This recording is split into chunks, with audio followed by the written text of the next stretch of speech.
The kiss wasn't soft. It was a brand, deliberate, scorching, and over before Lim Ji-hoon's mind could register the violation. His hand found Nadine Foster's throat. Not squeezing, not yet, just reminding her of the physics of power, his palm against her windpipe, her spine pressed flat against floor-to-ceiling glass, Seoul's lights bleeding through the darkness like silent witnesses 70 floors below. She should have been gasping, begging, regretting. Instead, Nadine's lips curled into something that wasn't quite a smile. "Third camera from the west corridor," she whispered. "It's not yours." And Ji-hoon felt the ground shift beneath his empire. That kiss? It wasn't seduction, it was survival. If you want to know why, subscribe now and comment where you're from, because you're about to witness a game where the rules are written in blood. Before the kiss, 72 hours earlier, Lim Ji-hoon's office existed to communicate one message: permanence. Obsidian floors imported from Jeju, walls the color of charcoal smoke, furniture sharp-edged enough to draw blood if you leaned wrong. No family photographs, no art that wasn't currency, no windows that opened because men who built empires from shadows didn't trust fresh air. The space sat 70 floors above the Han River, high enough that Seoul looked like a circuit board, blinking, obedient, under his control. Nadine Foster stood in the center of it, barefoot. The wine-colored dress clung to her like a second skin, inappropriate for 11 p.m. on a Wednesday, wildly inappropriate for an executive assistant whose job description included invisibility. But Nadine had never disappeared into rooms. She rearranged their gravity. Ji-hoon noticed without looking up from the tablet in his hand. 16 days she'd been working for him, 16 days since Sur-yeon Baek and Gwon-il No, his most loyal enforcers, men who'd buried bodies without questions, had vetted her credentials, verified her references, and placed her at the desk outside his door. 16 days of perfect efficiency. No mistakes, no delays, no eye contact that lasted longer than necessary. Until tonight. "Sir," her voice carried the faint lilt of Kingston underneath Seoul's clipped formality. "There's something you should know." Ji-hoon's thumb paused over the screen. "If this is about overtime, accounting handles complaints on Fridays." "It's not about money." "Then it's not important." Nadine took 3 steps closer. Her perfume reached him first, something with vanilla and gunpowder, if gunpowder had a scent. "It's about the men who are going to kill you in 4 hours." That got his attention. Ji-hoon set down the tablet with the care of a man disarming a bomb. His eyes met hers first for the first time all week, and he understood immediately why she'd hidden behind plain clothes and neutral expressions for 16 days. Nadine Foster was the kind of beauty that started wars, and she was reaching for his tie. "Don't." His voice dropped to the register he used before pulling triggers. She didn't stop. Her fingers grazed silk, slid upward, curled around the knot at his throat. "I need you off balance," Nadine whispered, just for a second. Then she kissed him. Control is an illusion men mistake for armor. The moment you believe you're untouchable, you've already been touched. Ji-hoon's body moved before conscious thought. Her back met glass with a sound like a muffled gunshot. His forearm locked across her collarbones, not choking but close enough to remind her lungs they worked at his discretion. His free hand was already calculating, 15 steps to the desk drawer where he kept the Glock, 8 seconds to verify if she was armed, 3 seconds to decide if she'd leave this room breathing. Seoul glittered behind her, 70 floors of oblivious neon. Nadine didn't struggle, didn't gasp, didn't do anything except meet his eyes with the steady gaze of someone who'd already made peace with violence. "Do you want to die tonight?" Ji-hoon asked. His tone was arctic, colder than fury, more dangerous than rage. "No." "Then explain." Her chest rose and fell against his arm. Third camera from the west corridor. Check the serial number against your manifest. Ji-hoon didn't look away from her face. Sir Yun. A voice crackled through the hidden earpiece he wore 18 hours a day. Yes, sir? West corridor, camera 3, serial number. Pause. The sound of keystrokes, then, Sir, that unit was installed 6 weeks ago, before Miss Foster's hire date. Read me the number. HX7749K. Nadine's lips barely moved. It's HX7791K. Ji-hoon's jaw tightened. Verify. Another pause, longer this time. When Soo-yeon's voice returned, it carried an edge Ji-hoon had only heard 3 times in 8 years, the sound of a man realizing his throat was already cut. She's correct, sir. The number in our system doesn't match the physical unit. Someone swapped the feed. Nadine's pulse thrummed against Ji-hoon's wrist, steady as a metronome. They've been watching you for 19 days. 3 days before I arrived. I was supposed to confirm you follow patterns. You do. Every night, 11:47 p.m., you review port manifests alone. Every night, you stand in the same position by the window. And at 3:22 a.m., someone's going to put a bullet through that window. Ji-hoon's grip didn't loosen. Who sent you? Someone who wants you paranoid, not dead, not yet. That's not an answer. Nadine's smile was bitter. Ishara Quell gives tests. The name hit Ji-hoon like a blade between ribs. Ishara Quell? Jamaican syndicate strategist? Ghosted 5 years ago after a botched alliance with Korean smugglers, ended in 18 bodies and a burnt warehouse in Busan. Intelligence said she was dead. Intelligence apparently lied. Why should I believe you? Ji-hoon asked. Because if I wanted you dead, I would have let you stand by that window for another 4 hours. Nadine's voice softened. The kiss was the only way to get you off balance without triggering their alert. They're watching for routine. I broke it. Ji-hoon studied her face, the defiant set of her jaw, the sweat beading at her temples, the way her eyes didn't plead or seduce, but simply calculated. Slowly, he released her wrist, stepped back, adjusted his tie with the same precision he used to reload firearms. Sir Yun, kill the power to West Corridor, route all feeds through secondary. I want eyes on every entry point, and I want Guan-il running facial recognition on every person who entered this building in the last 6 weeks. Done. Ji-hoon turned back to Nadine. You're either the best liar I've ever met or the most dangerous truth-teller. I'm whatever keeps me breathing until dawn. Where's the shooter? Rooftop, across the river, thermal blind position. How do you know? Nadine's smile didn't reach for eyes, because that's where I'd put him. Across the Han River, on the roof of an abandoned textile factory, Talvik Rim adjusted his scope. The crosshairs found Lim Ji-hoon's window. Empty. Talvik frowned, checked his watch. 11:51 p.m. 4 minutes past pattern. The target should be standing by the glass, backlit, predictable. Instead, the office was dark. He keyed his radio. Viper 7 to control. Target deviated. Repeat. Target deviated. Static. Then a voice, smooth, female, Jamaican accented.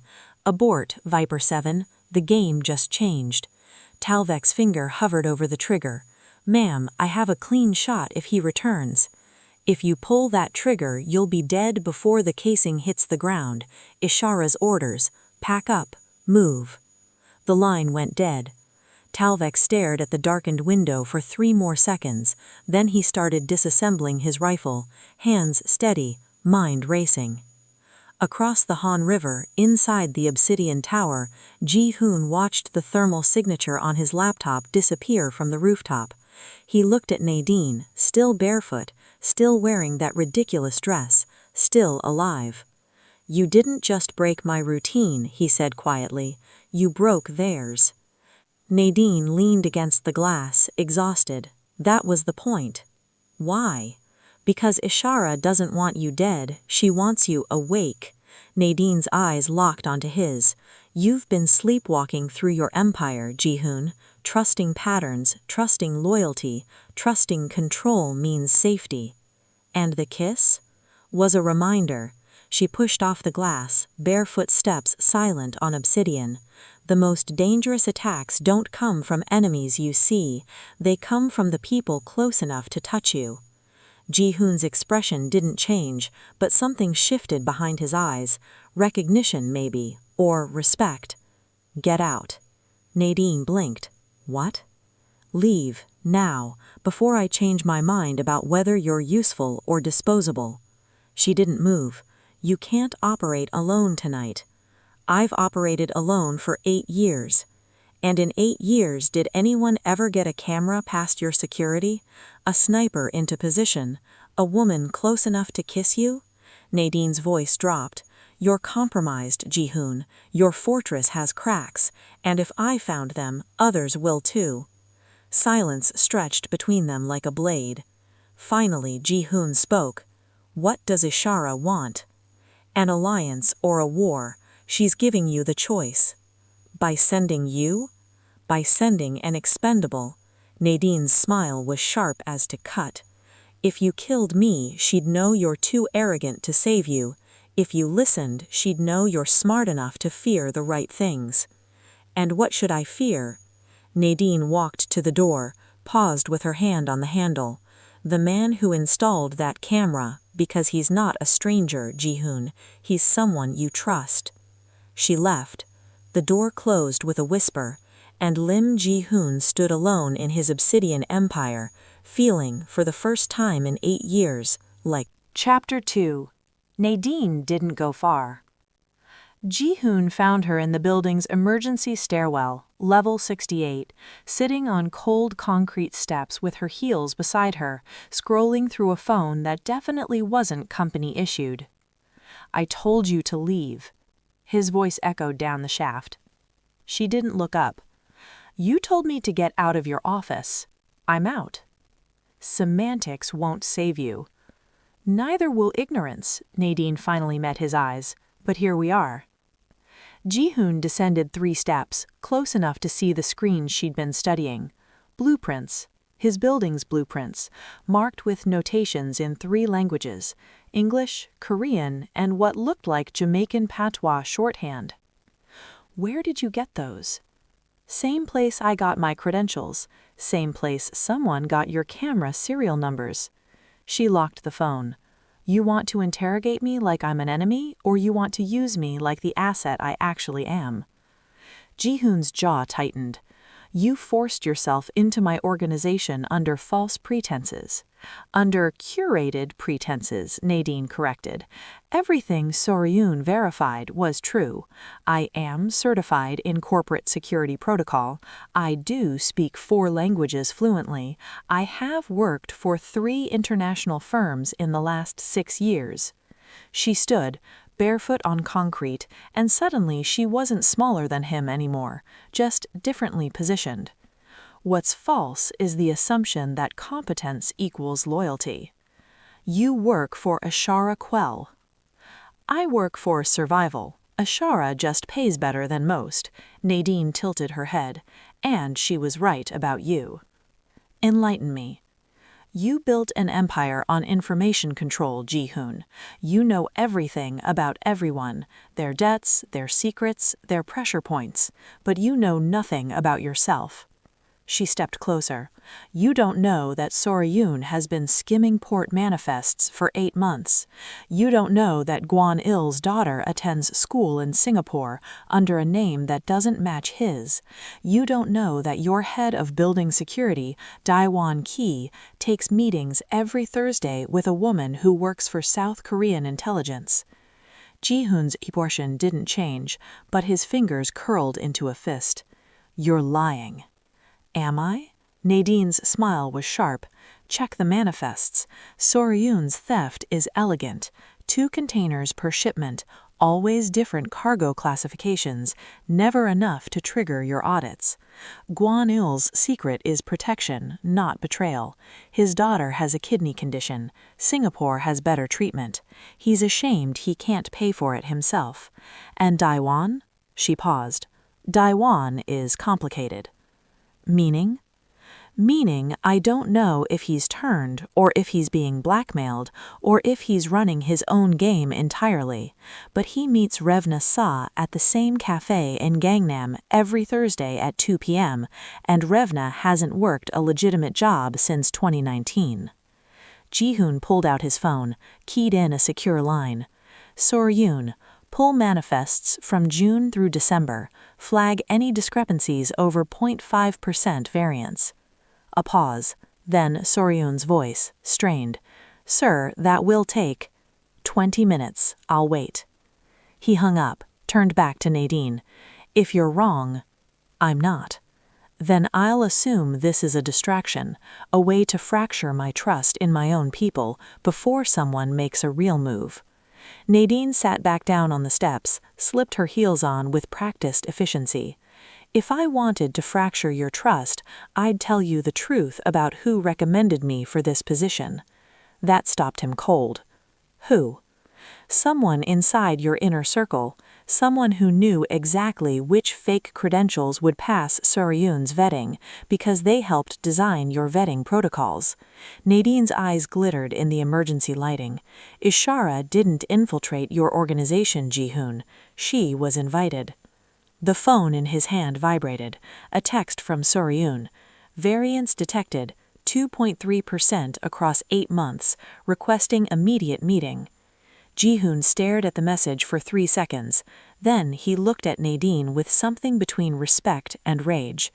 You're either the best intelligence operative I've encountered or the most elaborate trap ever constructed. Can't I be both? Not if you want to live.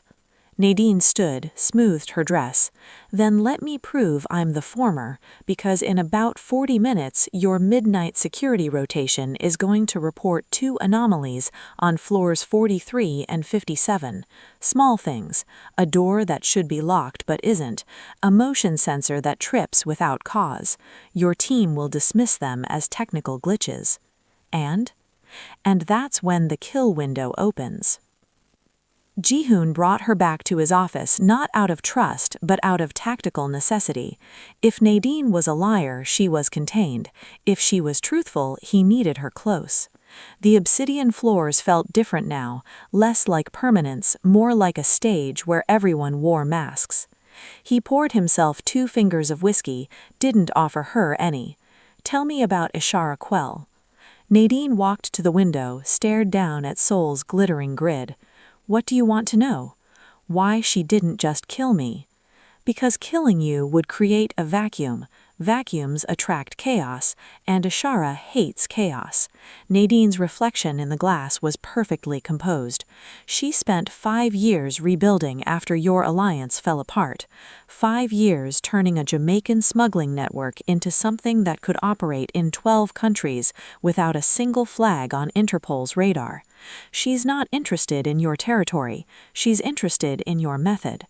And I should believe she wants partnership. No. You should believe she wants insurance. You've built something remarkable, Ji-hoon, an empire that runs on silence. No press coverage, no political grandstanding, no unnecessary violence. You're a ghost. But ghosts die when someone figures out how to see them. Someone like Min Sok Aaron. Nadine's expression flickered, surprise quickly masked. You know that name. I had him killed 3 years ago. Then you did it poorly. Ji-hoon set down his glass with controlled force. I watched the execution footage myself. Then you watched theater. Nadine moved to his desk, leaned against it like she owned the space. Ishara has proof Aaron survived, and she also has proof he's coming for you tonight, not because you betrayed him, but because someone paid him to finish what he started. Who? That's what we're here to find out. The phone on Ji-hoon's desk lit up. Daiwan's name flashed on the screen. Ji-hoon answered on speaker. Report. Daiwan's voice was tight, professional. Sir, we have two anomalies. Floor 43, northwest stairwell access, door was unsealed. Floor 57, motion sensor tripped in the executive washroom, running diagnostics now. Nadine mouthed the words along with him, perfectly synchronized. Jihoon's blood turned to ice. Daiwan, what's your current location? Security hub, level 12. Stay there. No one enters or exits that room until I arrive. Sir, I should coordinate. That's in order. He hung up, turned back to Nadine. If you're wrong, I'm not. Then I'll assume this is a distraction, a way to fracture my trust in my own people before someone makes a real move. Nadine sat back down on the steps, slipped her heels on with practiced efficiency. If I wanted to fracture your trust, I'd tell you the truth about who recommended me for this position. That stopped him cold. Who? Someone inside your inner circle, someone who knew exactly which fake credentials would pass Soryun's vetting, because they helped design your vetting protocols. Nadine's eyes glittered in the emergency lighting. Ishara didn't infiltrate your organization, Jihoon. She was invited. The phone in his hand vibrated, a text from Soryun. Variance detected, 2.3% across 8 months, requesting immediate meeting. Jihoon stared at the message for 3 seconds. Then he looked at Nadine with something between respect and rage. You're either the best intelligence operative I've encountered or the most elaborate trap ever constructed. Can't I be both? Not if you want to live. Nadine stood, smoothed her dress. Then let me prove I'm the former, because in about 40 minutes your midnight security rotation is going to report 2 anomalies on floors 43 and 57. Small things, a door that should be locked but isn't, a motion sensor that trips without cause. Your team will dismiss them as technical glitches. And that's when the kill window opens. Jihoon brought her back to his office not out of trust but out of tactical necessity. If Nadine was a liar, she was contained. If she was truthful, he needed her close. The obsidian floors felt different now, less like permanence, more like a stage where everyone wore masks. He poured himself 2 fingers of whiskey, didn't offer her any. Tell me about Ishara Quell. Nadine walked to the window, stared down at Sol's glittering grid. What do you want to know? Why she didn't just kill me? Because killing you would create a vacuum. Vacuums attract chaos, and Ishara hates chaos. Nadine's reflection in the glass was perfectly composed. She spent 5 years rebuilding after your alliance fell apart. Chapter 3. The gunshot came from floor 43, not 57. Jihoon's blood turned to permafrost. Kwanil, record. Static. Kwanil, respond. More static. Then Daewon's voice, strained. Sir, we have shots fired on 43. Kwanil's team is still positioned on 57. This is a diversion. Nadine's face had gone pale. They split the attack. Jihoon was already moving, pulling Nadine back toward the stairwell. How many teams? I don't know. Ishara's intelligence said 1 insertion point. Nadine's voice cracked, the first time Jihoon had heard genuine fear in it. Unless she didn't tell you everything. Or unless someone else is playing the same game. They descended the stairs 3 at a time. Jihoon's earpiece erupted with overlapping voices. Daewon coordinating from the security hub, Soryun trying to restore camera feeds that kept blacking out, Kwanil requesting permission to split his team. Negative, Jihoon barked into the comm. Hold 57. If they wanted 43, they would have started there. This is bait. Sir, we have a man down on 43, Daewon reported. Security officer Aaron Cole, single gunshot wound, center mass. Clean execution. Nadine stopped mid-step. Aaron? Jihoon grabbed her arm. You know him? He's Jamaican, came over 6 months ago, applied through standard channels. Her eyes went wide. Ishara placed him too. He was supposed to be my contact inside your security team. Then he's not dead. He's the shooter. No, Nadine jerked free of his grip.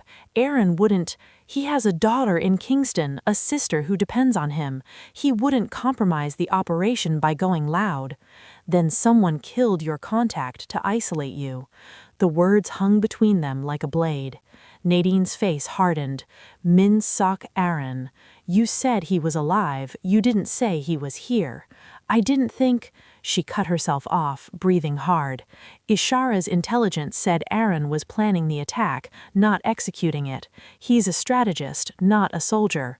Strategists adapt. Jihoon pulled his weapon, checked the corridor ahead. And if Aaron knows you're here, he knows Ishara sent you, which means I'm not a courier, I'm a target. Jihoon's jaw tightened. Tell me everything you know about Min Sok Aaron, now.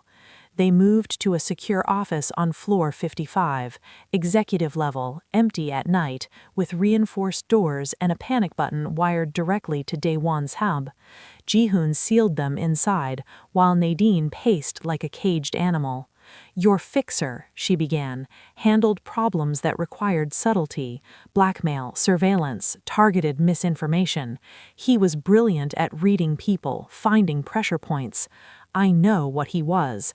I want to know how he survived. Nadine stopped pacing. The execution you ordered, who carried it out? Kwanil. And who verified the body? Soryun. Did you see it yourself? Jihoon's silence was answer enough. Nadine's laugh was bitter. That's the problem with men like you. You delegate everything, even certainty. You trusted your people to close the loop, so you never confirmed the loop was actually closed. The footage can be faked, easily, especially by someone with Aaron's skill set. Nadine moved to the window, stared down at the dark city. Ishara didn't tell me how Aaron survived. She just told me he did and that he's been planning this for 3 years, watching you, learning your patterns, building a network inside your organization. A network, Jihoon repeated slowly. Tsion, the camera swap, the unsealed doors, and probably more we haven't found yet. Jihoon's phone buzzed. A text from Soryun. Camera feeds restored, reviewing 43. You need to see this. He opened the secure link and his screen filled with grainy footage from floor 43's northwest corridor. Aaron Cole lay in a spreading pool of blood, eyes open, mouth frozen in surprise. But the killer was visible for exactly 2 frames, a figure in black tactical gear, face obscured, moving with surgical precision. The gait was familiar, the weapon choice was familiar, and the method, single shot, center mass, no hesitation, was textbook Min Sok Aaron. Rewind it, Nadine said quietly. She'd moved behind Jihoon, close enough to see the screen. There, freeze frame. Jihoon paused the video. The figure's left hand was visible for a fraction of a second, reaching for a door handle. 3 fingers. The pinky and ring finger were missing, severed at the second knuckle. Nadine's breath caught. That's him. That's Aaron's signature. He lost those fingers in Jakarta 7 years ago, explosives accident during a job.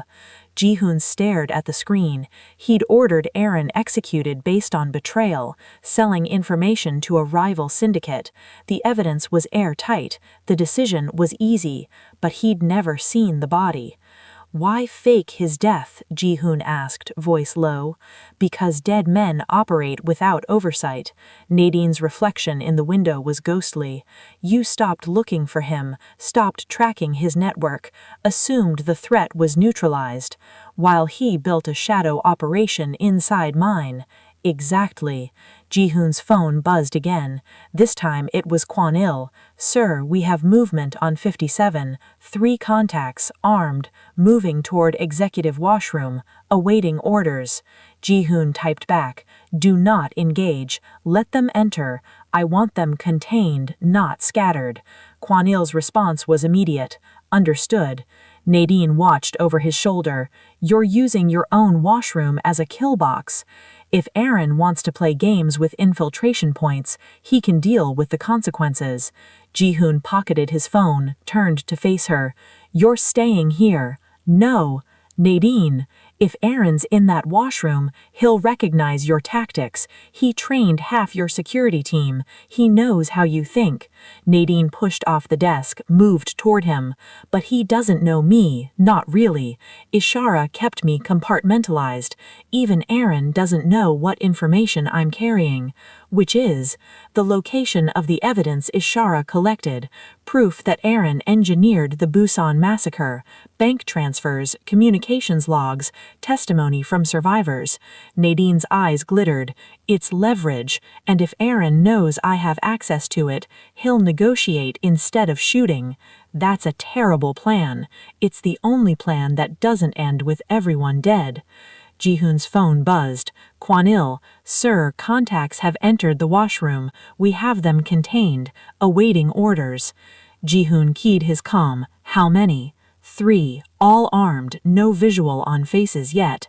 Hold position, I'm en route. He moved toward the door, then paused. Looked back at Nadine. You're staying here. No. Nadine. If Aaron's in that washroom, he'll recognize your tactics. He trained half your security team. He knows how you think. Nadine pushed off the desk, moved toward him. But he doesn't know me, not really. Ishara kept me compartmentalized. Even Aaron doesn't know what information I'm carrying. Which is, the location of the evidence Ishara collected, proof that Aaron engineered the Busan massacre, bank transfers, communications logs, testimony from survivors. Nadine's eyes glittered. It's leverage, and if Aaron knows I have access to it, he'll negotiate instead of shooting. That's a terrible plan. It's the only plan that doesn't end with everyone dead. Jihoon's phone buzzed. Kwanil, sir, contacts have entered the washroom. We have them contained, awaiting orders. Jihoon keyed his comm. How many? 3, all armed, no visual on faces yet. Hold position, I'm en route. He moved toward the door, then paused. Looked back at Nadine. You're staying here. No. Nadine. If Aaron's in that washroom, he'll recognize your tactics. He trained half your security team. He knows how you think. Nadine pushed off the desk, moved toward him. But he doesn't know me, not really. Ishara kept me compartmentalized. Even Aaron doesn't know what information I'm carrying. Which is, the location of the evidence Ishara collected, proof that Aaron engineered the Busan massacre, bank transfers, communications logs, testimony from survivors. Nadine's eyes glittered. It's leverage, and if Aaron knows I have access to it, he'll negotiate instead of shooting. That's a terrible plan. It's the only plan that doesn't end with everyone dead. Jihoon's phone buzzed. Kwanil, sir, contacts have entered the washroom. We have them contained, awaiting orders. Jihoon keyed his comm. How many? 3, all armed, no visual on faces yet. Hold position, I'm en route. He moved toward the door, then paused. Looked back at Nadine. You're staying here. No. Nadine. If Aaron's in that washroom, he'll recognize your tactics. He trained half your security team. He knows how you think. Nadine pushed off the desk, moved toward him. But he doesn't know me, not really. Ishara kept me compartmentalized. Even Aaron doesn't know what information I'm carrying. Which is, the location of the evidence Ishara collected, proof that Aaron engineered the Busan massacre, bank transfers, communications logs, testimony from survivors. Nadine's eyes glittered. But control was what got him here. Control was the illusion Aaron had been exploiting. Fine, Jihoon said, but you stay behind me, and if I tell you to run, I won't. Nadine. I didn't survive 6 years in this business by running. Her smile was sharp as broken glass. I survived by knowing when to stand still and let the predators reveal themselves. They left the office together. Floor 57 was a graveyard of motion sensor lights, half of them disabled, the other half flickering like dying stars. Jihoon moved through the shadows with Nadine 3 steps behind, both of them silent, both of them calculating. Guanil waited outside the executive washroom, weapon drawn, 2 men flanking him. When he saw Ji-hoon approaching, relief flashed across his face, then confusion when he spotted Nadine. "Sir, she shouldn't be here." "She's with me." Ji-hoon's tone left no room for debate. "Status?" "3 contacts inside, no movement for the last 90 seconds. Either they're waiting for something or they know we're here." Nadine stepped forward, ignoring Guanil's warning glare. "Did you identify Sion's location?" Guanil's jaw tightened. "He's in the stairwell, claimed he needed to check the seals." "He's reporting our position to someone." Nadine looked at Ji-hoon. "You need to detain him, now." "Sir, Sion's been with us for 2 years. I've vetted him personally. And I'm telling you he's compromised." Nadine's voice was ice. "Check his phone. You'll find encrypted messages to a number registered in Macau. That's one of Aren's ghost lines." Guanil looked to Ji-hoon for confirmation. Ji-hoon nodded once. "Detain him, non-lethally. I want him alive for questioning." One of Guanil's men peeled off toward the stairwell. Ji-hoon turned his attention to the washroom door. "What's the play?" "Let me talk to them," Nadine said. "Absolutely not." "Ji-hoon, listen. If Aren's in there, he's waiting for you to breach. He'll be positioned behind cover, probably with a hostage or a dead man's switch. You go in guns blazing, people die." Nadine moved closer to the door. "But if I go in unarmed, offering information he thinks he needs, he'll hesitate. And hesitation is all you need to take control. Or it's all he needs to put a bullet in your head. Then I guess we'll find out how much Ishara's intelligence is worth." Before Ji-hoon could stop her, Nadine knocked on the washroom door. 3 sharp raps. A pause. Then a voice from inside, male, Korean accented, laced with amusement. "I was wondering when you'd arrive, Miss Foster." Nadine's expression didn't change, but Ji-hoon saw her pulse jump at her throat. "Min Seok Aren, Ishara Quell sends her regards." Laughter echoed from inside. "Does she? How considerate. And what else does Ishara send besides a beautiful distraction and a man who should have stayed dead?" Ji-hoon's hand moved to his weapon. Aren continued, "You can come in, Miss Foster, alone, unarmed, or I can send out pieces of the 3 men currently kneeling in front of me, and we can negotiate through screaming instead of conversation." Nadine looked at Ji-hoon. "Your call." Every instinct Ji-hoon had screamed at him to say no, to breach the door, neutralize the threat, regain control through violence. But violence was predictable, and Aren had always been 3 steps ahead of predictable. "You have 2 minutes," Ji-hoon said quietly. "If I hear a gunshot, I'm coming in." Nadine nodded, smoothed her dress, opened the door, and walked into the lion's mouth. The door closed behind her. Ji-hoon counted heartbeats, his own steady despite the adrenaline, Guanil's faster, visible in the tension of his shoulders. 90 seconds passed. No gunshots, no screaming, just silence. Then Nadine's voice, muffled through the door. "Ji-hoon, you need to see this." Guanil moved to breach, but Ji-hoon held up a hand. "Wait."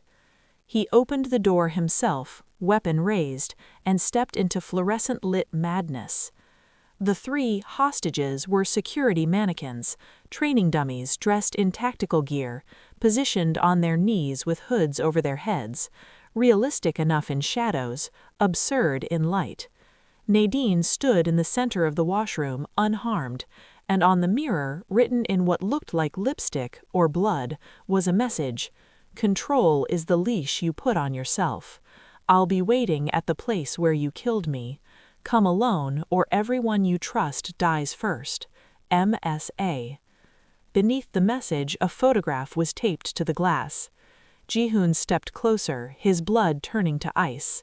It was a picture of Se-yeon and Guan-il, taken from a distance, outside a restaurant Ji-hoon recognized, the place where he'd ordered Aren's execution 3 years ago. And in the corner of the photograph, barely visible, was a timestamp, yesterday's date. Aren had been watching them, tracking them, waiting. Ji-hoon turned to Nadine. "Where?" She met his eyes, and for the first time that night, she looked genuinely afraid. "The Busan warehouse," she whispered. "The place where 18 people burned. That's where Aaron wants you."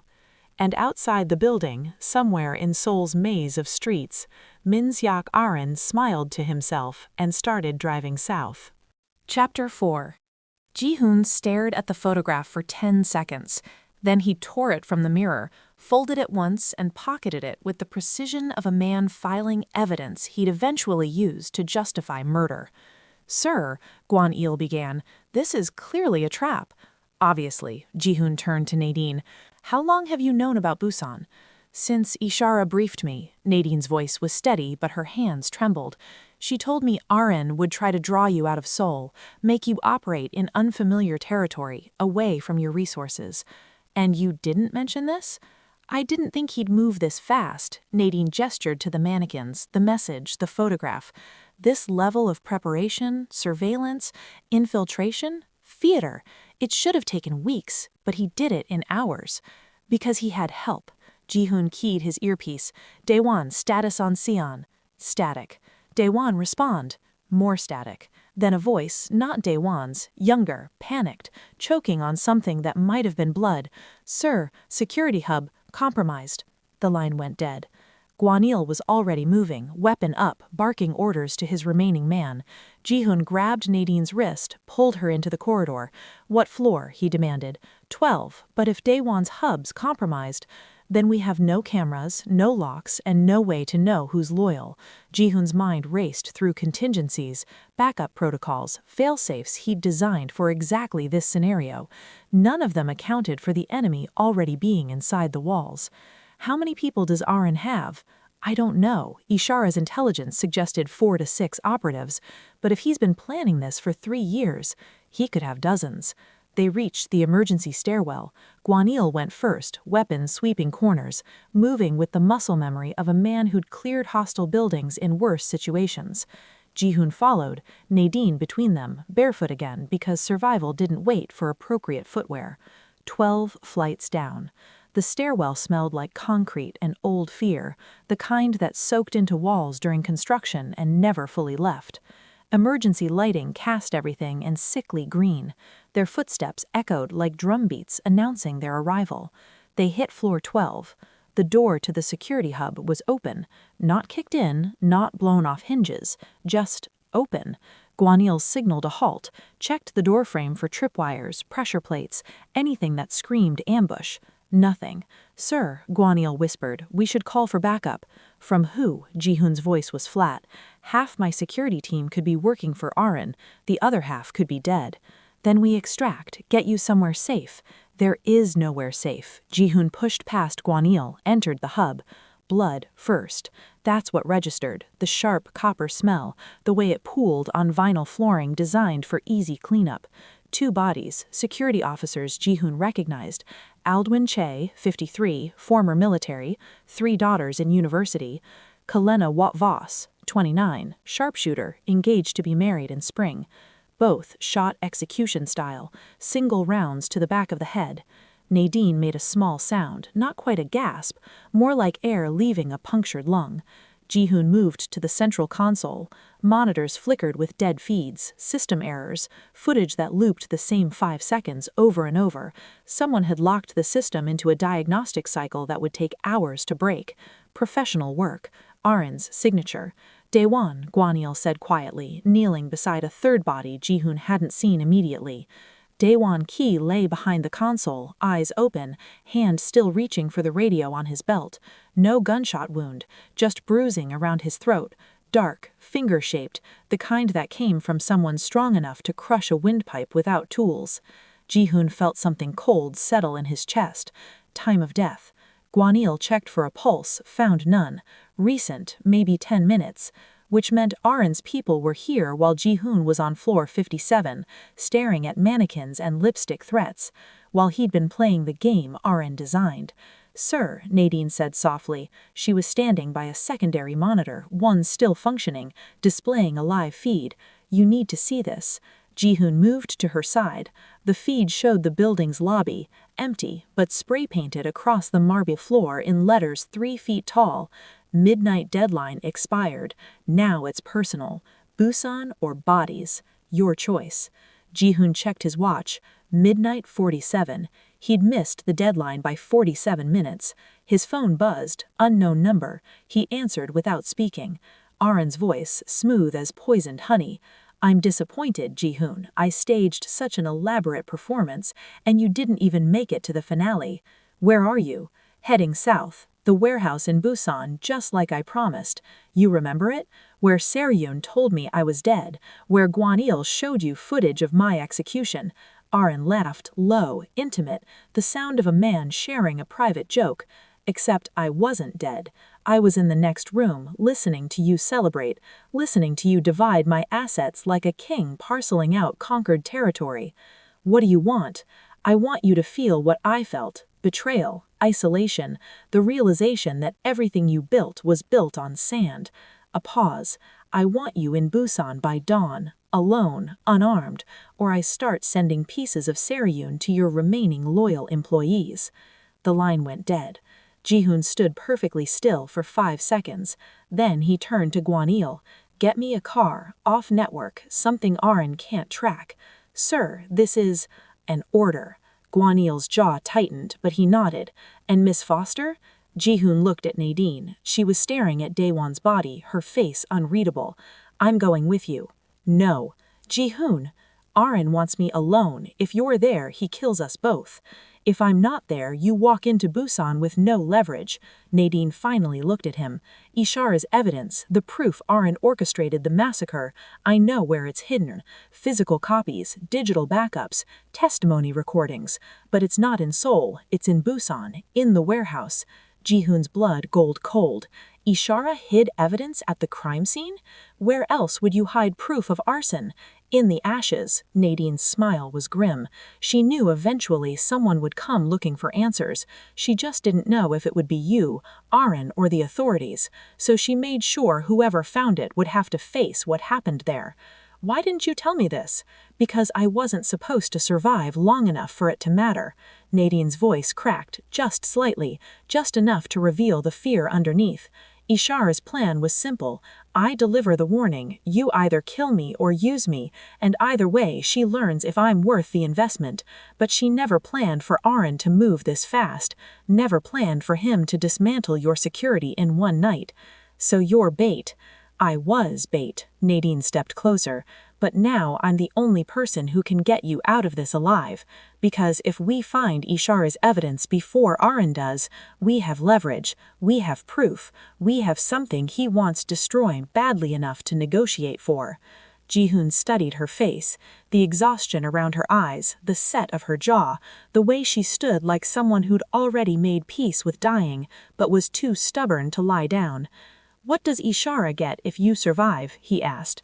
A partner who's been tested, proof that you're not just another gangster who controls through fear.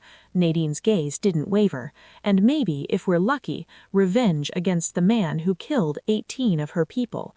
And what do you get? Freedom or death? At this point, I'd settle for either. Ji-hoon made a decision that violated every tactical principle he'd ever learned. Fine, you're coming, but when we get to Busan, you do exactly what I say. No improvisation, no heroics. He turned to Gwanil. Secure this building. Anyone who resists containment, assume they're hostile. I want Sion alive for interrogation. And find Seryun. If he's still breathing, I want him extracted and moved to a safe house. Sir, if Seryun's compromised, then I'll kill him myself. But I need to know first. Ji-hoon holstered his weapon. How long to Busan by car? 3.5 hours at speed. Make it 3. They drove through the parking garage, sublevel 3, where Ji-hoon kept vehicles registered to shell companies, untraceable, designed for exactly this scenario. Gwanil produced keys to a black sedan with bulletproof glass and an engine that purred like a threat. Sir, Gwanil said, hesitating before handing over the keys, let me come with you. No, you've never operated in Busan. The territory belongs to 3 rival syndicates, none of them friendly to Seoul interests, which is why you're staying here to hold what's left of my organization. Ji-hoon took the keys. If I don't contact you by 6 a.m., assume I'm dead. Execute Protocol Omega. Guanil's face went pale. Protocol Omega was the nuclear option. Liquidate all assets, destroy all records, scatter all personnel, the organizational equivalent of suicide. It won't come to that, Ji-hoon said quietly, but if it does, I need to know someone I trust will finish what I started. Guanil nodded once, sharp, military precise. Ji-hoon and Naeun got into the sedan. They drove into the Seoul night, heading south towards the coast, towards a warehouse that smelled like ghosts and gasoline, towards a reckoning 3 years overdue. Nadine broke the silence first. I need to tell you something. Ji-hoon kept his eyes on the road. If it's another revelation about betrayal, I'm not sure I have the capacity to care anymore. It's about me, Nadine stared out the window at the city lights blurring past. About why I took this job, why I agreed to be Ishara's courier even though I knew I'd probably die. You wanted freedom. I wanted to matter. Her voice was soft, almost lost under the engine hum. My mother died cleaning houses for men like you, rich men, powerful men, men who didn't see her as a person, just as the... Chapter 5. They arrived at Busan's industrial district at 4:47 a.m. The warehouse district was a graveyard of rust and broken glass, buildings abandoned after the shipping routes shifted north, leaving entire blocks to rot in salt air and neglect. The Hanmyong Logistics Warehouse sat at the end of a pier, 3 stories of corrugated metal and shattered windows, surrounded by chain-link fence topped with barbed wire. 3 years ago, 18 people had burned here. Tonight, it would burn again. Ji-hoon parked 2 blocks away, in the shadow of a condemned fish processing plant. He killed the engine, checked his weapon, 1 magazine, 15 rounds, plus 1 in the chamber. Not enough for a prolonged firefight, exactly enough for what needed doing. Nadine checked her phone. No signal. He's jamming communications. Ji-hoon scanned the warehouse through binoculars. 2 entrances visible from this angle, main loading dock, south-facing, and a personnel door on the east wall, both closed. No obvious guards, which meant the guards weren't obvious. How do you want to play this? Nadine asked. Aaron invited me here. I'm going to accept his invitation. Ji-hoon lowered the binoculars, but not the way he expects. Meaning? Meaning he's positioned for a frontal entry. He's expecting me to walk through that loading dock like a man accepting execution. Ji-hoon pointed to the roof. So, we're going through the skylight. Nadine followed his gaze. The roof was maybe 20 feet high, accessible via a rusted fire escape on the west wall, the side facing the ocean where no one would think to look. That's insane, she said. That's why it'll work. They approached on foot, staying low, moving through shadows cast by sodium lights that had given up fighting the darkness years ago. The fence was easy. Wire cutters Ji-hoon produced from the sedan's trunk. Snip, snip, snip. A gap wide enough to slip through. The fire escape groaned under their weight, metal fatigued by time and corrosion. Each step sounded like a scream, but no alarms, no spotlights, no guards materializing from darkness. Aaron was confident. Confidence was exploitable. They reached the roof. The skylight was exactly where Ji-hoon remembered from the building plans he'd reviewed before ordering the original execution. A glass dome maybe 10 feet across, designed to bring natural light to the warehouse floor below. Now it was covered in grime and birdshit, opaque enough to hide movement. Ji-hoon peered through a clean patch. Below, the warehouse floor, mostly empty, stripped of equipment after the fire.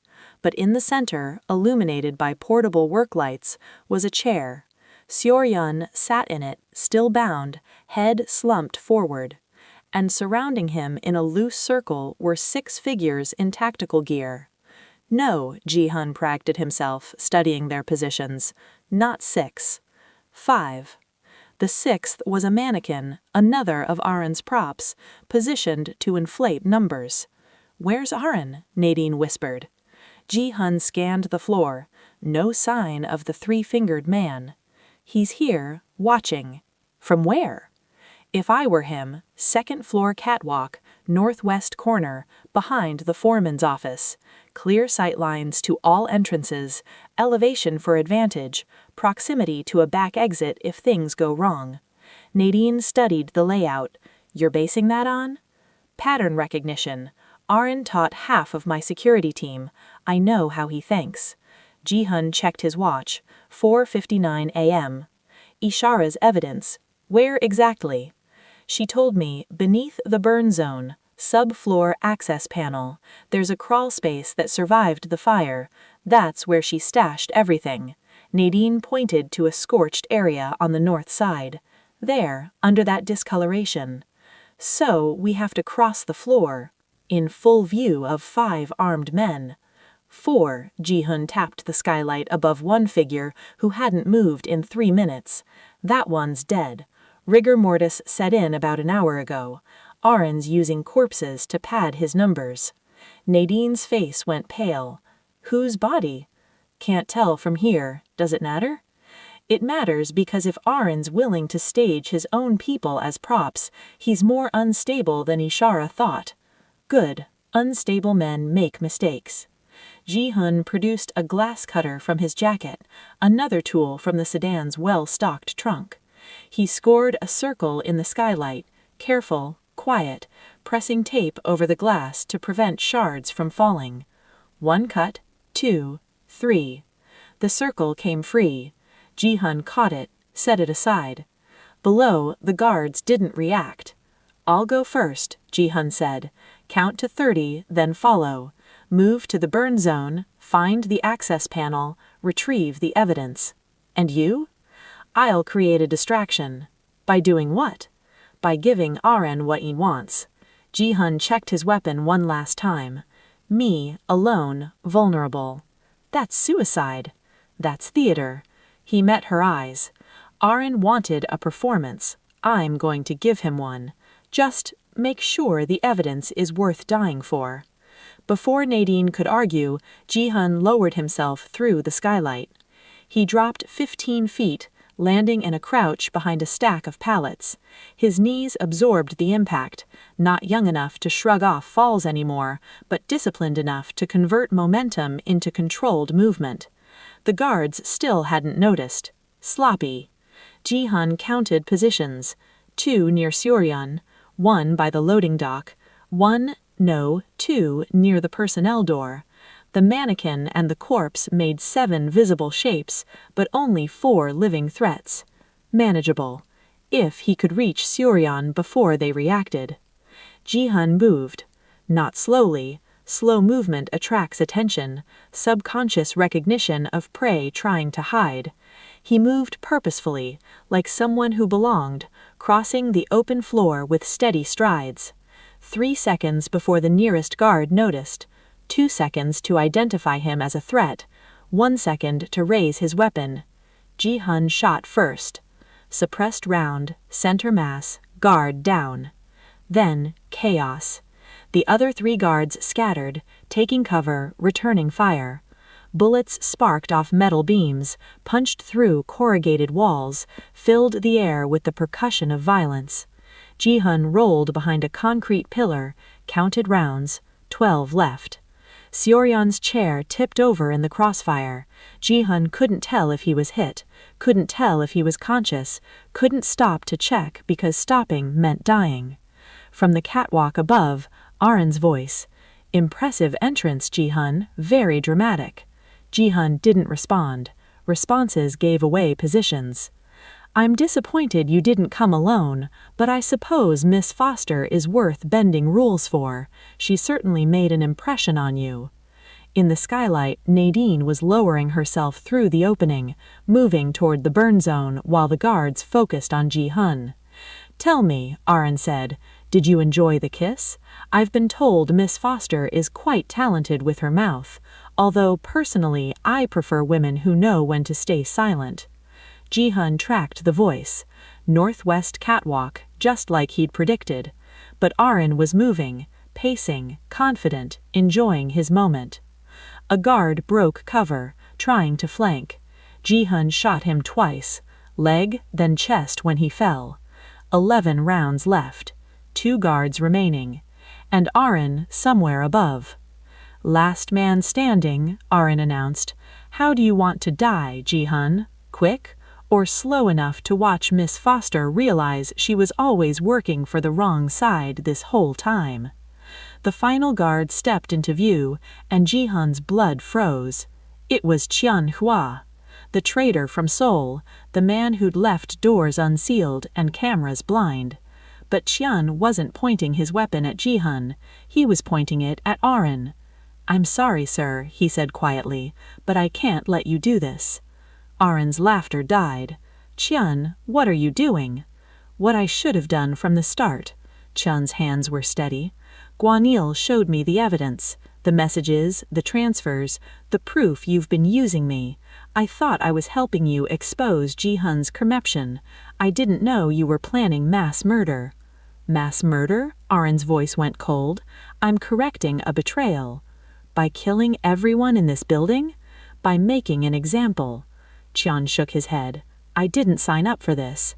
You signed up the moment you took my money. Then consider this my resignation." Qian pulled the trigger. The shot went wide. Arin had moved, fast, professional, already anticipating betrayal. Return fire came from the catwalk. 3 shots.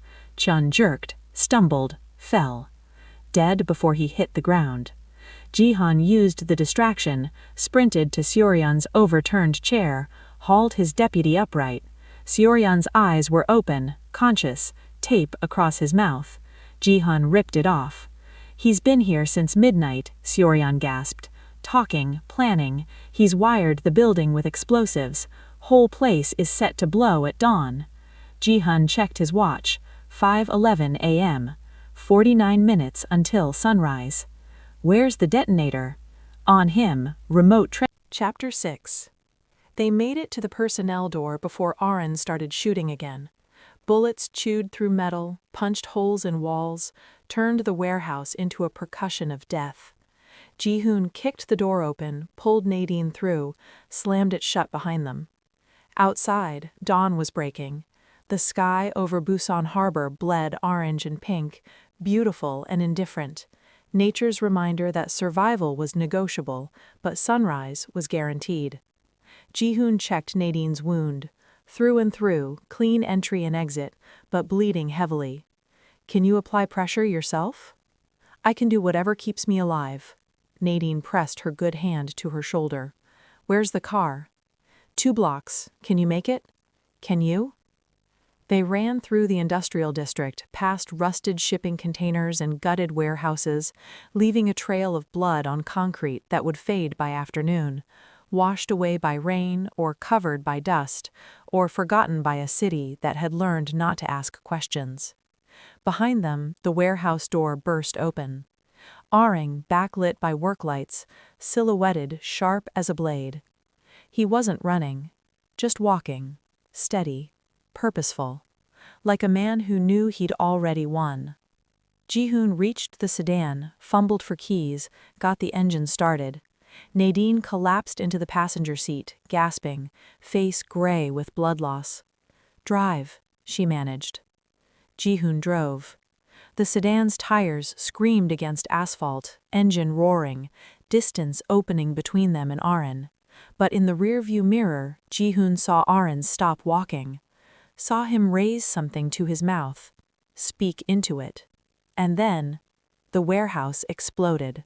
Not a single blast, a sequence. Charges detonated in rhythm, collapsing the structure from the center outward, metal shrieking, glass shattering, flame billowing into dawn's light like a funeral pyre. Ji-hun slowed the sedan, watching in the mirror. "He blew it early," Nadine whispered. "Because we escaped." Ji-hun's knuckles were white on the steering wheel. He wanted us inside when it went off. Soryun is dead. If he wasn't already, he is now. Nadine closed her eyes. I'm sorry. Don't be. He knew the risks. Jihoon accelerated, putting distance between them and the flames. Did you get the evidence? Most of it, Nadine gestured weakly to the files scattered across the back seat. USB drives have redundant copies. If we can get somewhere with a computer, we will. They drove in silence for 10 minutes, leaving the industrial district behind, merging onto the highway toward Seoul. Behind them, smoke rose into the morning sky, visible for miles, a monument to violence that would be ruled an industrial accident by authorities who'd learned not to investigate too closely. Jihoon's phone buzzed. Unknown number. He answered on speaker. Arin's voice, breathless, exhilarated. That was beautiful. Did you see how it fell? Like a dying animal. You're insane. I'm thorough. There's a difference. Arin laughed. Tell me, Jihoon, how does it feel, losing Soryun, losing your fortress in Seoul, losing the grip on the empire you built with blood and silence? I haven't lost anything. Not yet, but you will, Arin's voice dropped. Because I'm not done. This was just the opening act. The real show starts when you realize everyone you trust has been mine for years. You're bluffing. Am I? A pause. Check the files Miss Foster stole. There's a folder labeled Personnel. Open it. You'll find photographs. Jihoon glanced at Nadine. She was already reaching for the files, wincing as the movement pulled at her wound. She found the folder, opened it. Inside, photographs, dozens of them. Gwanil, meeting with someone in a parking garage. Soryun, shaking hands with a man Jihoon didn't recognize. Daewon, the security chief who died tonight, accepting an envelope outside a cafe. And others, junior enforcers, accountants, drivers, all photographed in compromising positions, all dated over the past 3 years. Do you see? Arin's voice was silk. I didn't just infiltrate your organization, I built it. Every person you thought was loyal was working for me, feeding me information, waiting for the signal to strike. That's impossible. Is it? Think about how easily I got cameras into your building. Think about how quickly your security crumbled tonight. Think about how Soryun knew exactly where to send me for execution. Except I wasn't there, was I? Someone told me. Someone warned me. Arin's breathing was labored now, like he was moving fast.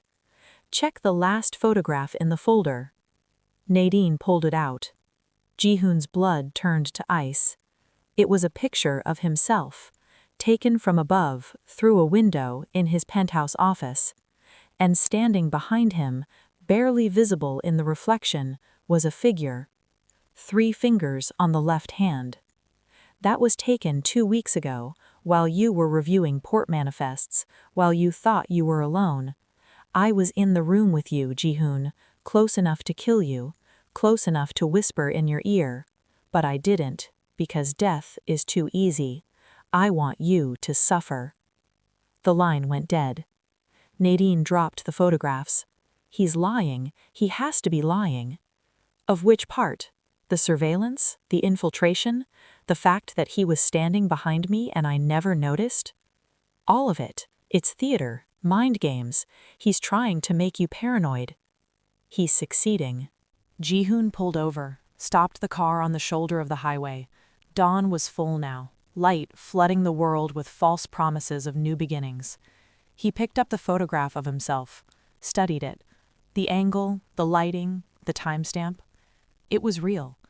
Arin had been in his office, in his fortress, in his personal space, and Jihoon had never known. We need a plan, Nadine said quietly.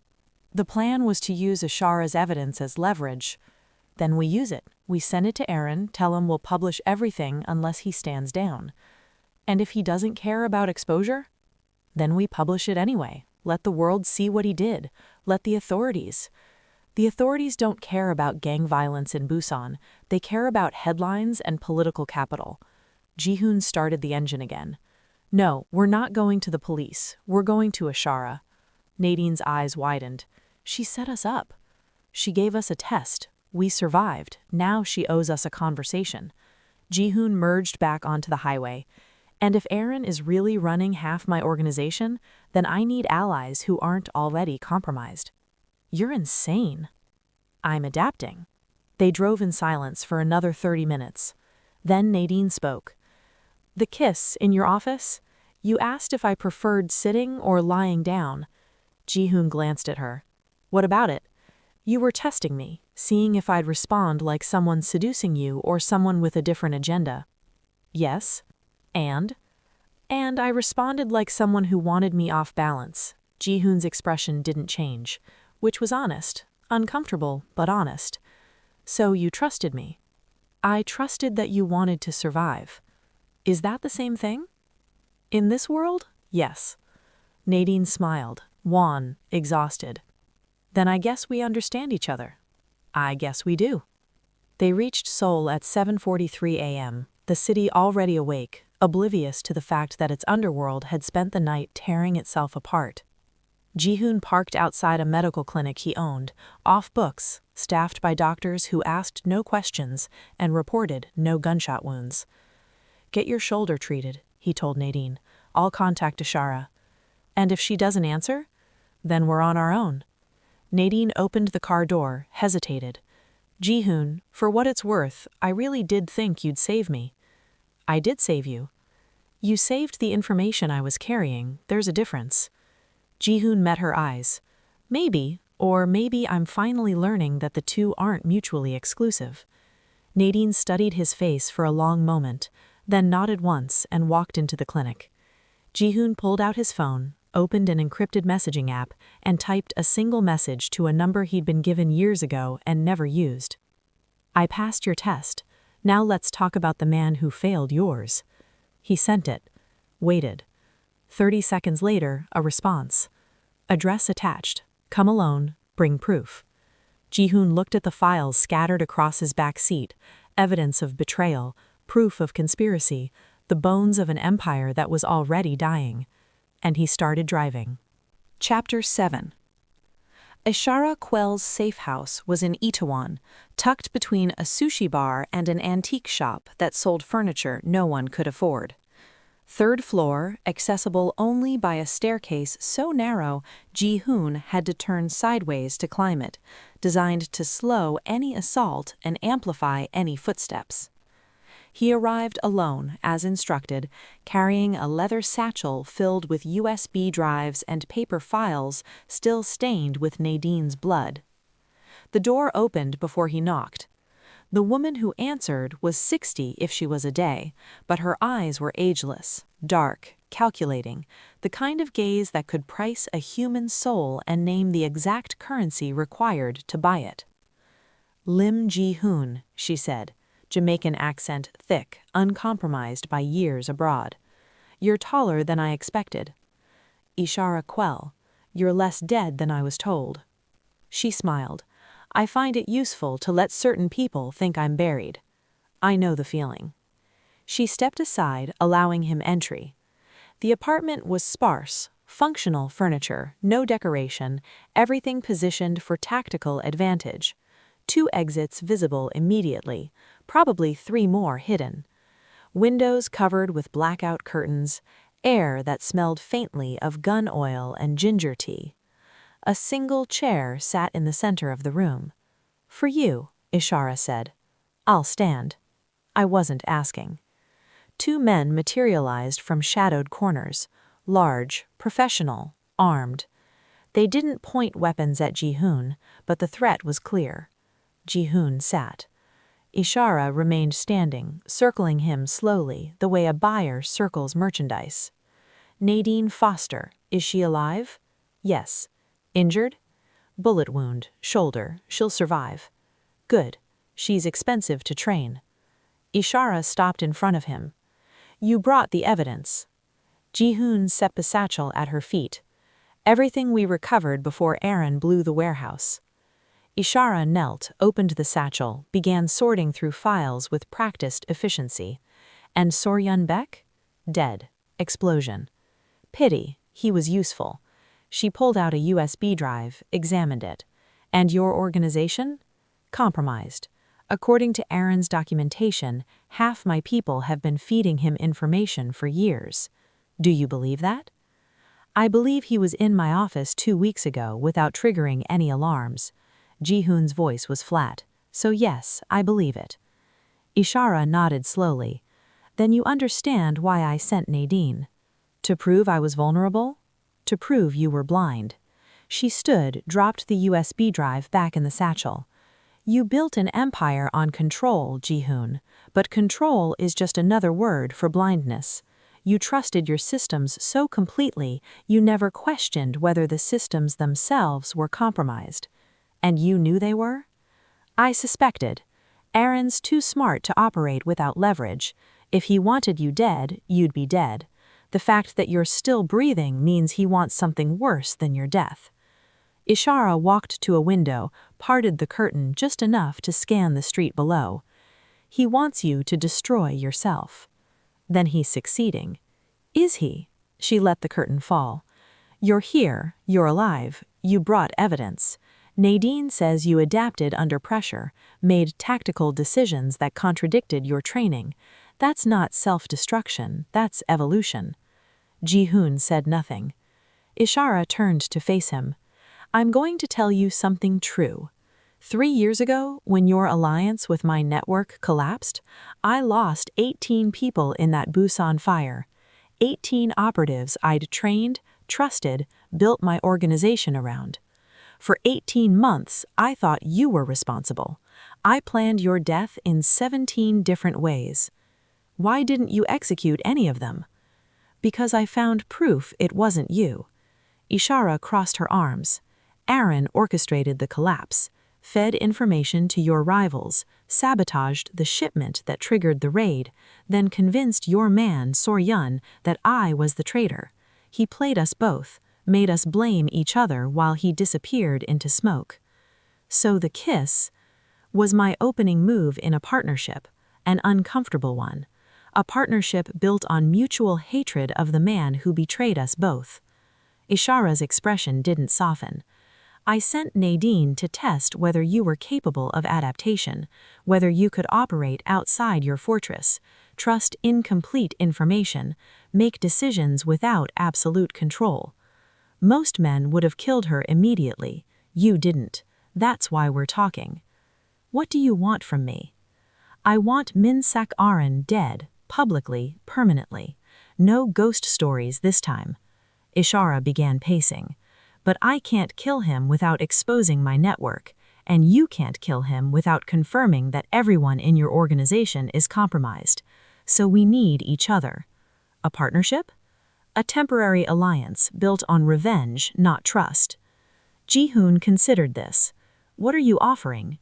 Intelligence, resources, clean operatives who've never touched your network. Ishara stopped pacing.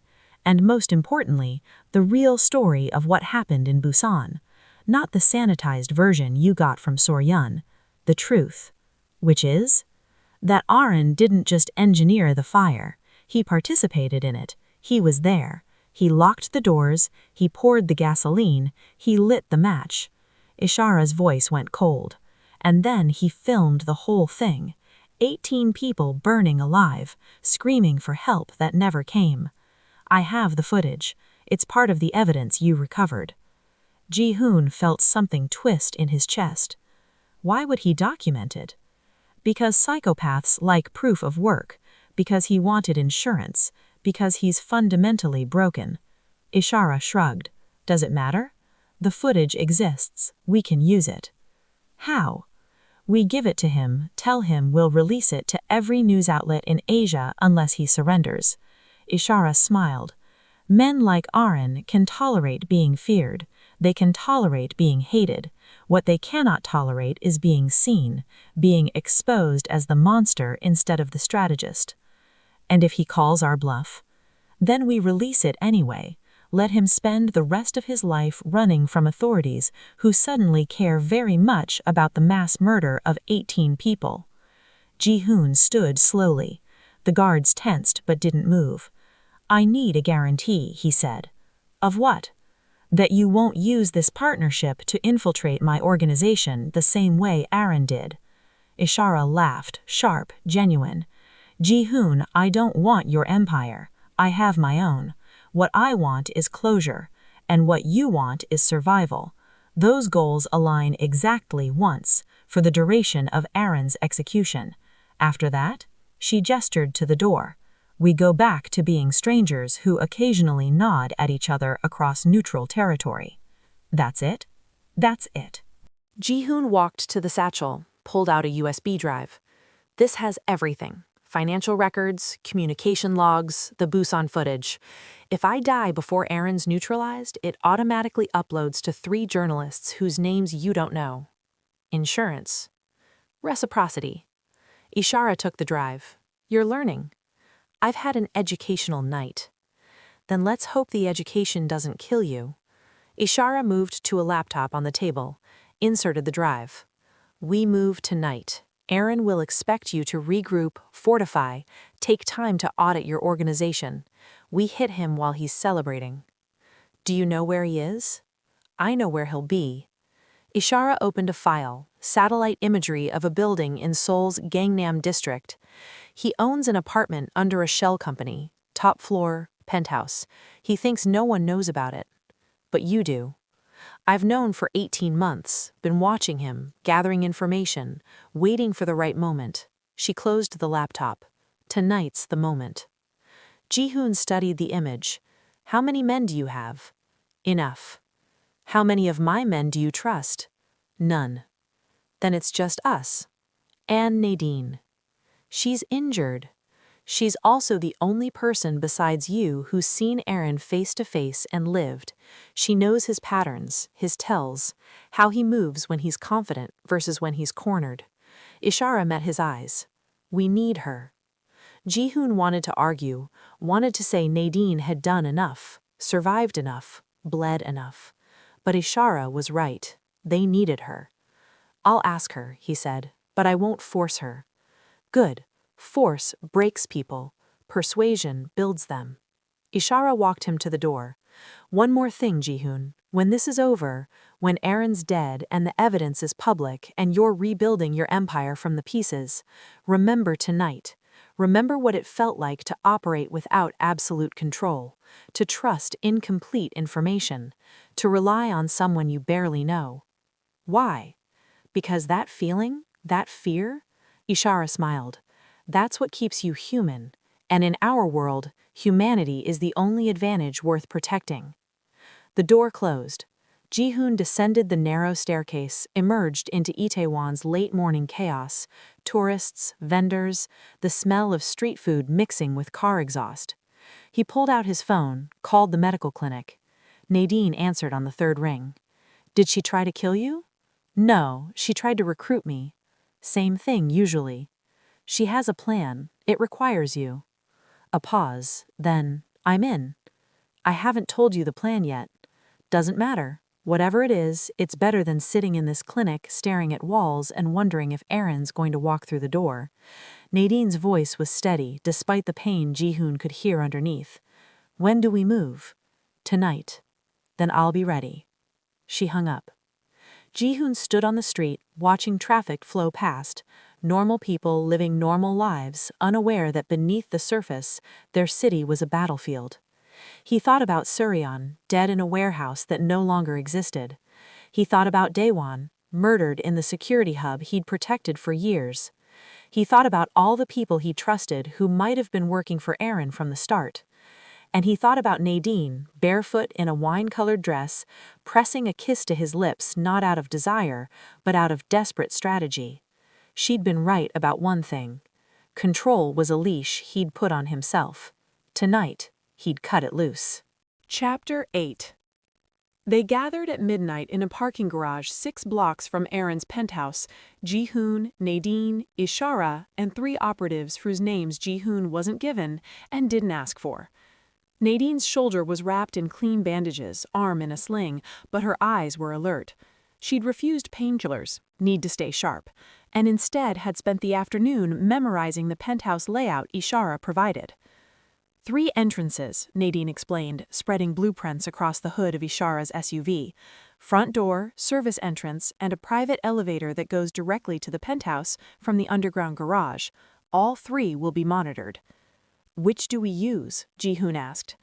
None of them. Nadine pointed to a detail on the blueprint most people would have missed. There's a maintenance shaft that runs between floors 60 and 62. It's used for HVAC access. Tight fit, but possible. For you, maybe. I'm not exactly built for crawling through ductwork.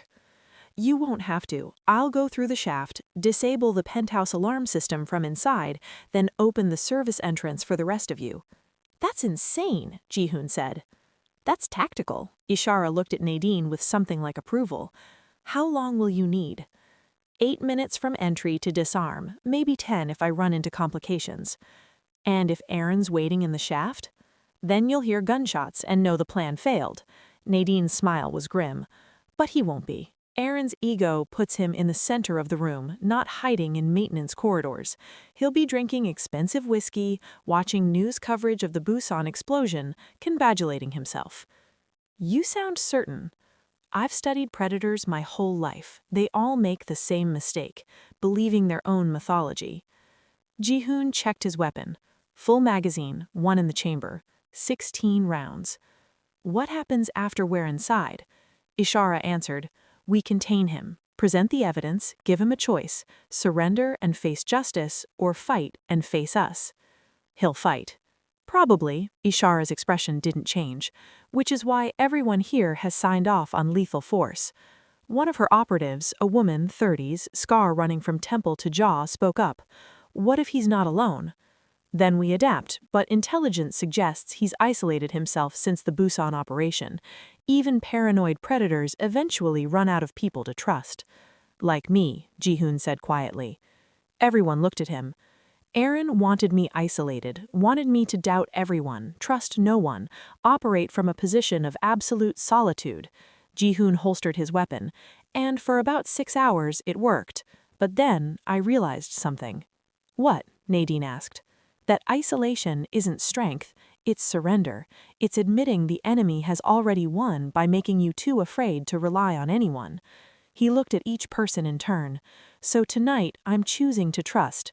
Maybe I'm wrong, maybe some of you are still working for Aaron, but if I spend my life suspecting everyone, I'm already dead, just too stubborn to lie down. Silence. Then Ishara nodded. Well said. Now let's see if you survive long enough to mean it. They moved through Gangnam like ghosts, separate paths, staggered timing, nothing that would attract attention. Ji-hoon and 2 operatives took the parking garage route. Ishara positioned herself across the street with a sniper rifle and eyes on the penthouse windows. Nadine entered through the building's main lobby, dressed like a resident coming home late, heels clicking against marble, security guard barely glancing up from his phone. She took the elevator to floor 60, stepped out into an empty corridor, found the maintenance access panel, and pried it open with a multi-tool. The shaft was exactly as tight as she'd feared. She crawled in anyway. 8 minutes. She set a timer on her watch and started moving. The shaft was dark, claustrophobic, smelling of dust and old lubricant. Every sound echoed, her breathing, her movements, the scrape of metal against fiber. Twice she had to stop and reorient, following conduit lines in airflow to navigate the maze. 5 minutes. She reached a junction, took the left branch, kept climbing. 3 minutes. She found the access panel leading into the penthouse, pressed her ear against it, listening. Music, jazz, soft and incongruous. Someone moving around inside, footsteps confident, unhurried. Aaron. Nadine carefully removed the panel, peered through. The penthouse was obscene, floor-to-ceiling windows, furniture that cost more than she'd made in 6 years, art on the walls that museums would kill for. And in the center, standing by the window with a glass of whiskey, was Min Suk Aaron. He looked ordinary, mid-40s, well-dressed, the kind of man you'd pass on the street without a second glance, except for the 3-fingered hand and the way he held himself like someone who'd killed extensively and lost sleep over none of it.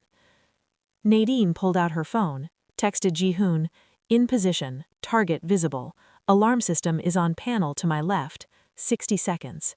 She slipped out of the shaft, moved silently across the penthouse's hardwood floor, reached the alarm panel, and froze. It was already disarmed.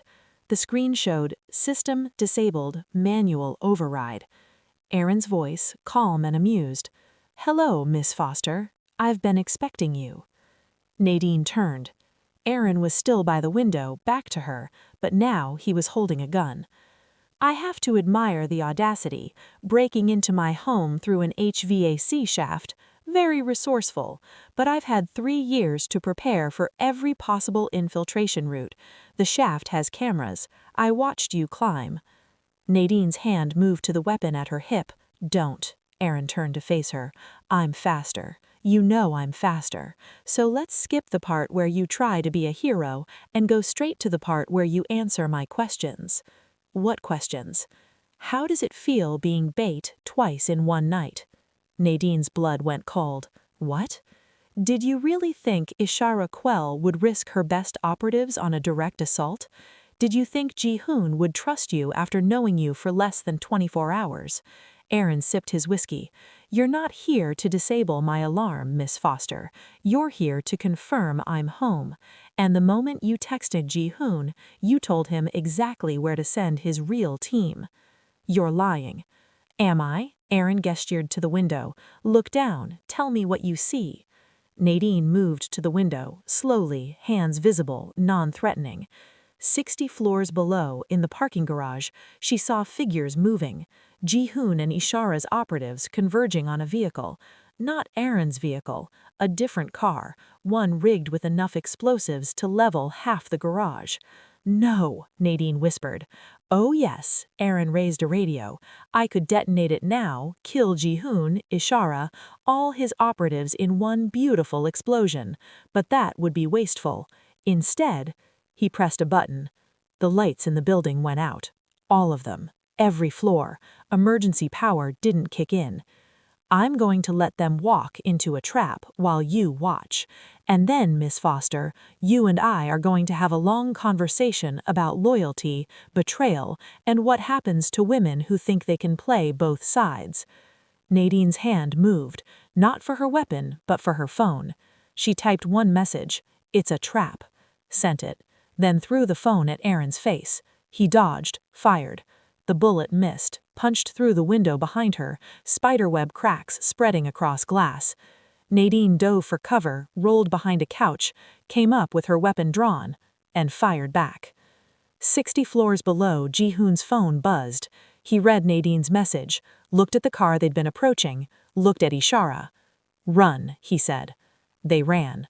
The explosion came 3 seconds later, not from the car, but from the building's elevator shaft, a shaped charge designed to collapse the shaft and seal everyone inside the garage. But they'd already cleared the blast radius, were sprinting toward the street exit, debris and smoke chasing them like angry ghosts.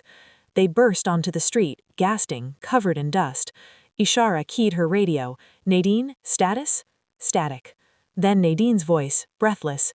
"Engaged, 62nd floor. He's—" Gunfire cut her off. Ji-hoon looked up at the building, at the darkened windows, at the penthouse 60 floors above. "We're going up," he said. "The elevators are destroyed," one of Ishara's operatives pointed out. "Then we take the stairs." "That's 60 flights." "Then we'd better start running." They entered the building through the shattered lobby, found the emergency stairwell, and started climbing. 60 floors.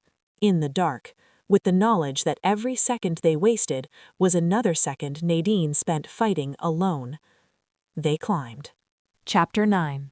They reached floor 60 in 14 minutes. Ji-hoon's lungs burned. His legs felt like lead, but he kept moving, weapon drawn, ascending the final flight to the penthouse level. The door was ajar. Bullet holes in the frame. Blood on the carpet. Ji-hoon entered first. The penthouse looked like a war zone. Furniture overturned, glass shattered, bullet casings scattered across hardwood. The window Nadine had mentioned was gone entirely, just empty space where million-dollar glass had been, wind howling through the gap. And in the center of the room, kneeling, hands zip-tied behind her back, was Nadine. Aaron stood behind her, 3-fingered hand pressing a gun to her skull. "Finally," Aaron said. I was getting bored. Yi-hoon raised his weapon. Let her go. Or what, you'll shoot me? We both know you won't risk hitting her. I don't miss. Everyone misses eventually, Aaron smiled. Besides, I don't think you're here to kill me. I think you're here to understand. Understand what? Why? Aaron gestured with his free hand, encompassing the destroyed penthouse, the blood, the chaos. Why I spent 3 years planning this. Why I burned 18 people alive. Why I infiltrated your organization and made you doubt everyone you'd ever trusted. Because you're insane. Because you betrayed me. Aaron's voice went cold. 3 years ago, I came to you with proof that one of your suppliers was stealing. I did the research, gathered the evidence, handed you everything you needed to eliminate a threat. And what did you do? Yi-hoon said nothing. You had me killed, not the supplier, me, because Seyoon convinced you that I was the real traitor, that I'd engineered the whole thing to cover my own theft. Aaron's finger tightened on the trigger. And you believed. Without question, without investigation, you just believed. Because Seyoon had proof. Seyoon had lies, fabricated documents, forged communications, testimony from people I'd never met. Aaron's laugh was hollow. But you didn't care about truth. You cared about efficiency, about maintaining control, about eliminating problems before they became complicated. If you were innocent, you should have defended yourself. I tried. You wouldn't listen. You'd already made your decision. Aaron pressed the gun harder against Nadine's skull. She didn't flinch. So I gave you what you wanted. I died. Cleanly, quietly, efficiently, and then I came back to show you what real betrayal looks like. Ishar's voice came from the doorway. You're right. He betrayed you, wrongly, unjustly, but that doesn't justify burning 18 people alive. Aaron didn't look at her. Those 18 people were part of the network that helped Seyoon frame me. They weren't innocents. They were accomplices. They were smugglers, thieves, not murderers. They didn't deserve to burn. Neither did I. Aaron's voice cracked. But I did anyway. 3 years in hiding, living like a ghost, rebuilding from nothing. So yes, Ishara, I burned your people, because you chose Yi-hoon over truth. You chose alliance over justice. And now you're choosing revenge over sanity, Yi-hoon said. I'm choosing balance. By killing Nadine, she had nothing to do with any of this. She had everything to do with it. Aaron looked down at Nadine.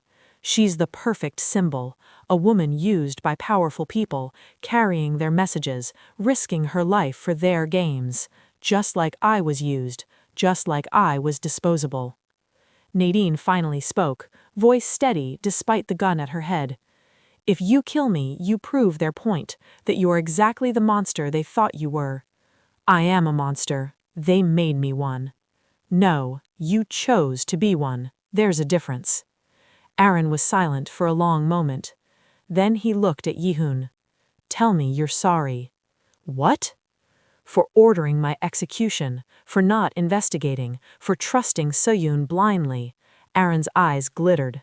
Tell me you're sorry, and I'll let her go. Yi-hoon met his gaze. I'm sorry. Mean it. I'm sorry I didn't investigate thoroughly. I'm sorry I trusted incomplete information. I'm sorry that my systems failed and you paid the price. But I'm not sorry for trying to protect my organization. I'm not sorry for making hard decisions. And I'm not sorry for the empire I built, even if it cost you your life. Yi-hoon lowered his weapon, not surrendering, but demonstrating. You were right about one thing, Aaron. I controlled through fear.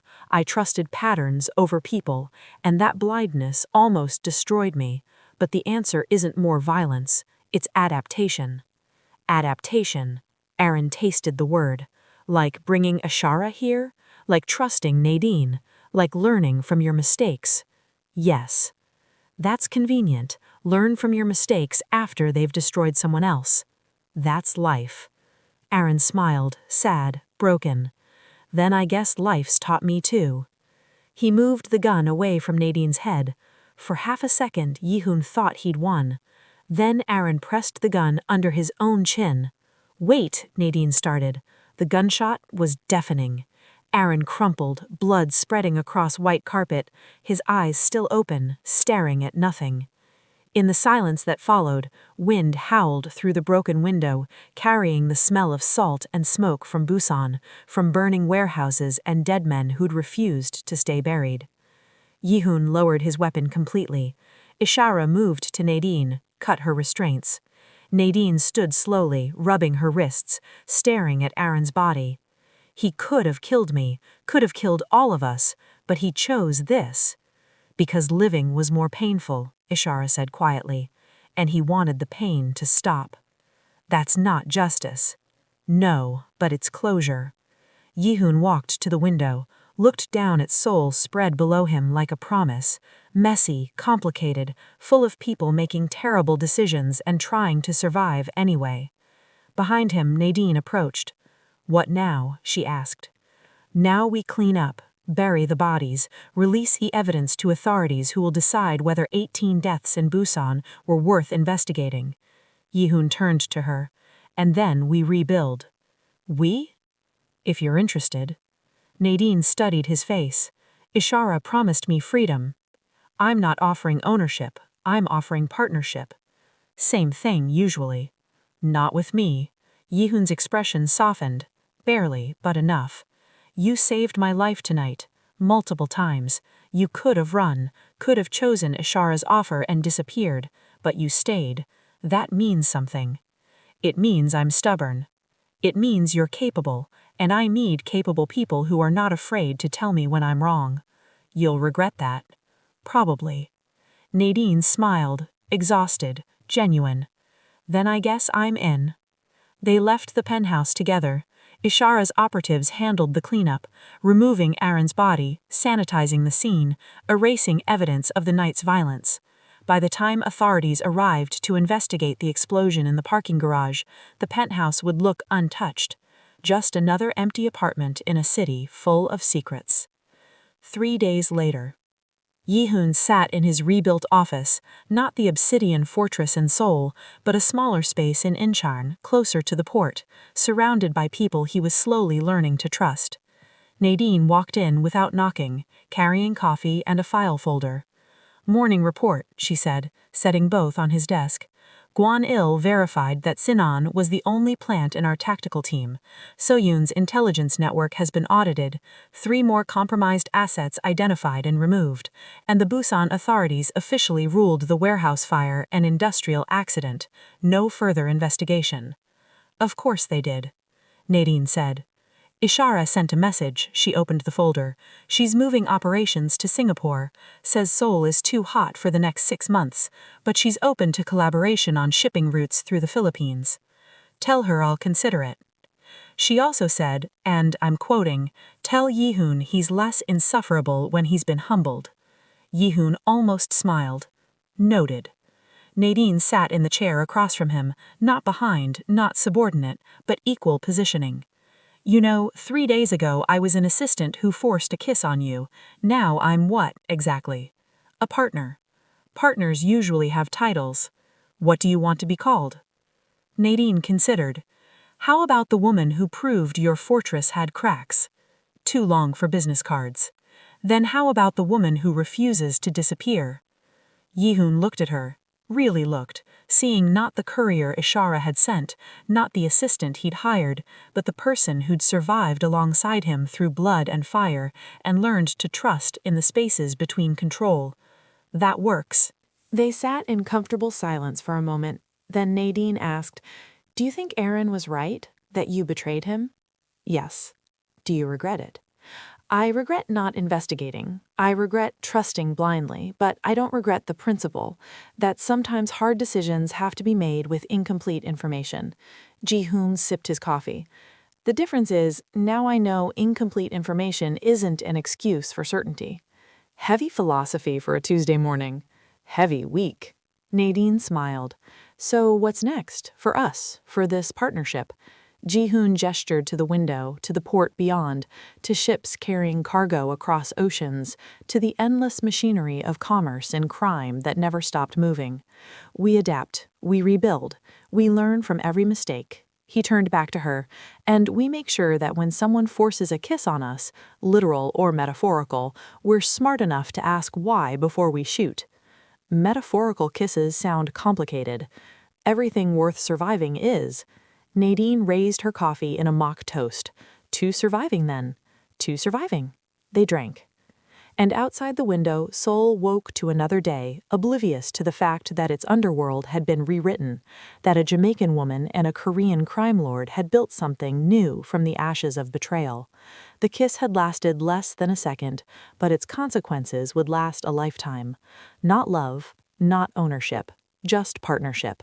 And sometimes that was enough. And there it is, a kiss that started a war, a night that changed everything, and two people who refused to disappear. If this story kept you hooked, smash that subscribe button, because I've got more like this coming. Drop a comment with your favorite moment. Was it the siege, the twist, or Nadine refusing to be owned? And don't let the story end here. Click the next video on your screen right now. Let's see how deep this rabbit hole goes. I'll see you in the next one.